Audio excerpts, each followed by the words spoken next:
Jumpa lagi dengan Bung Yes di Rai Soccer TV. 2 hari lagi kita akan menyaksikan Indonesia menjamu Irak di Stadion Kebanggaan kita, Gelora Bung Karno Senayan dalam pertandingan Grup F kualifikasi Piala Dunia 2026. Dan pertandingan ini memang salah satu dari 2 pertandingan sisa di Grup F bagi kita yang akan sangat menentukan langkah kita untuk lolos ke babak ketiga atau tidak. Dan bagi semua rekan sahabat Rai Soccer TV, ikuti terus analisis Bung Yes. Dan jangan lupa like, comment, and subscribe karena dukungan Anda akan ikut membantu berkembangnya channel Rai Soccer TV ini. Bagi semua sahabat ya, kalau melihat judul yang diangkat oleh Rai Soccer TV kali ini, Indonesia tundukkan Irak, ini sangat mungkin terjadi. Mengapa Rai mengangkat judul ini? Karena berbagai aspek alasan yang mendorong Rai untuk mengangkat judul ini. Ketika Indonesia memulai perjalanan dengan pertandingan pertama di kandang Irak, saat itu memang tim kita belum dalam performa terbaik, bahkan bentuk permainannya juga materi pemain saat itu belum mendukung strategi yang diinginkan oleh Sintayong. Namun kemudian secara perlahan lawan Filipina, di kandang Filipina kita bisa menahan imbang 1-1. Dan kemudian dalam 2 pertandingan di kandang sendiri di Senayan dan di kandang lawan Vietnam, kita menghancurkan salah satu lawan yang paling tangguh di kawasan ASEAN, Vietnam, dengan skor 1-0 di Senayan dan kemudian 3-0 di Vietnam. 2 kemenangan ini sudah memperlihatkan atau bagi pelatih Sintayong ini sudah mendapat bentuk permainan terbaik bagi timnas. Tinggal menyempurnakan saja kelemahan-kelemahan yang ada di tim kita untuk 2 pertandingan sisa. Nah, pertandingan kemarin atau ketika melawan Tanzania pada 2 Juni lalu, kita berhasil menahan Tanzania dalam friendly game itu dengan tanpa gol 0-0. Ini semakin menunjukkan bahwa kualitas kita terus dijaga dan ditingkatkan oleh pelatih Sintayong.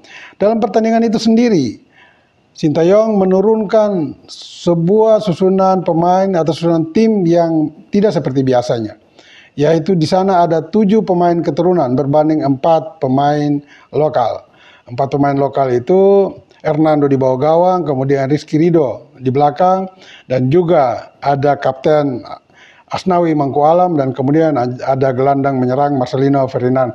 Sisanya 7 pemain keturunan, yaitu ada Sandy Walsh, Jori Amat, kemudian Tom Haye, kemudian Sein Patinama, juga Ragnar Oratmangun, dan juga ada Rafael Struijk dan Ivar Jenner. Ini memperlihatkan bahwa Sintayong sudah berani dan memang sangat yakin dengan pemain-pemain keturunan yang sudah diberi paspor RI. Dengan dasar-dasar itulah mengapa saya katakan kita berpeluang untuk tundukkan Irak, atau paling sial kita akan menahan imbang. Dengan hasil menang kita akan lolos. Tetapi kalau imbang, ini tetap menjaga peluang kita untuk mendampingi Irak ke babak ketiga. Irak sendiri setelah lolos, tim ini tentu hanya menjaga konsistensi permainannya. Mungkin dia tidak terlalu bernafsu lagi, berkeinginan tinggi, berkeinginan kuat untuk memetik 3 poin dari Indonesia.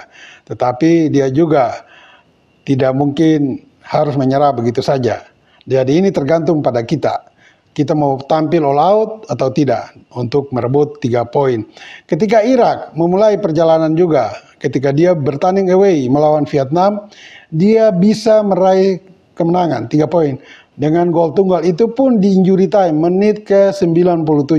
Dan jika melihat Irak dengan susah payah bisa mengalahkan Vietnam di Hanoi dengan skor 1-0 di injury time, berbalik dengan kita di Hanoi, kita bisa merebut 3 gol ya dalam waktu 90 menit. Ini berarti kalau melihat pertandingan kedua tim, maka kita bisa menyulitkan Irak nantinya. Karena Irak bisa mengalahkan Vietnam di Hanoi 1-0, kita bisa mengalahkan 3-0. Tetapi itu hanya analisis-analisis yang bisa mendukung hasil akhir dari sebuah pertandingan. Dan kemudian Vietnam juga menjadi momok bagi kita, tapi tentu saja peluang Vietnam lebih tipis. Andaikan kita menahan Irak, maka nilai kita akan menjadi 8. Pada saat bersamaan, di hari yang sama tentunya Vietnam menjamu Filipina di Hanoi. Namun jam pertandingannya berbeda. Nah ini juga tentu ada tekanan bagi Vietnam karena kita bermain lebih dulu, sekitar 3 jam lebih awal. Dan setelah menyelesaikan pertandingan baru Vietnam kemungkinan akan bertanding. Dan jika hasil kita memuaskan, merebut 3 poin dari Irak, maka musnahlah sudah peluang Vietnam. Apapun dari sisa 2 pertandingan melawan Filipina dan kemudian away melawan Irak di kandang away, Vietnam tidak mungkin lagi melewati posisi kita sebagai peringkat 2 di klasemen akhir nantinya. Karena secara head to head, kalau nantinya sama-sama merebut 9 poin, maka atau merebut nilai yang sama, karena kemungkinan kita akan merebut poin maksimal dari sisa pertandingan ini adalah 13 poin, karena masih sisa 2 pertandingan 6 poin yang akan kita rebut kalau kita menang semua. Karena sekarang kita merebut 7 poin. Tetapi kalau kita menang 1 poin saja, menang 1 pertandingan saja, maka kita akan merebut 10 poin. Itu sudah cukup untuk menyingkirkan Vietnam nantinya. Nah, berbicara tentang komposisi pemain-pemain kita nantinya, ya, melawan Irak, dengan beraninya Sinteyong sudah bisa memainkan 7 pemain keturunan saat melawan Tanzania. Dan kemudian dia baru menggantikan pemain-pemain di starting line up di babak kedua dengan menggantikan 10 pemain termasuk kiper Hernando di bawah Mister. Dan menyisakan satu pemain saja yaitu Rizky Ridho. Ini memperlihatkan Sinteyong ingin menemukan susunan terbaik tim kita untuk menghadapi Irak nantinya. Nah, belum lagi Jai Itzes nanti bergabung, ya, juga ada Justin Hubner.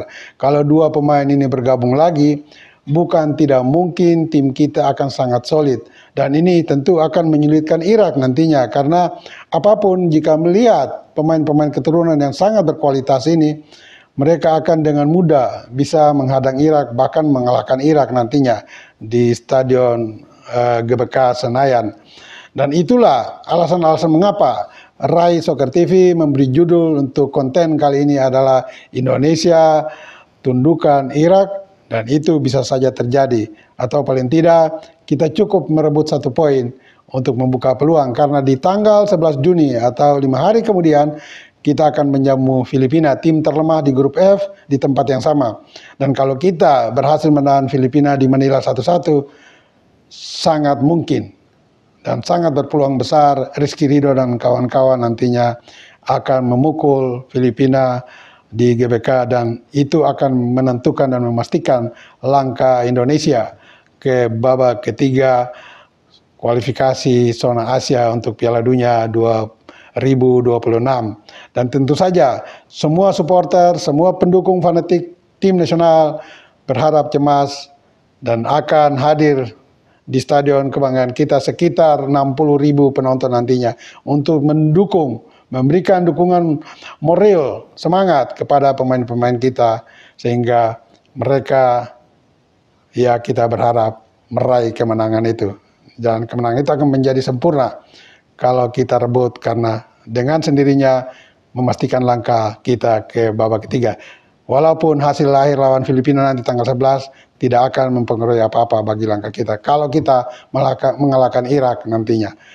Dan itulah sedikit analisis dari Bung Yes di Rai Soccer TV. Dan semua teman sahabat, jangan lupa, bola itu bulat. Giring terus!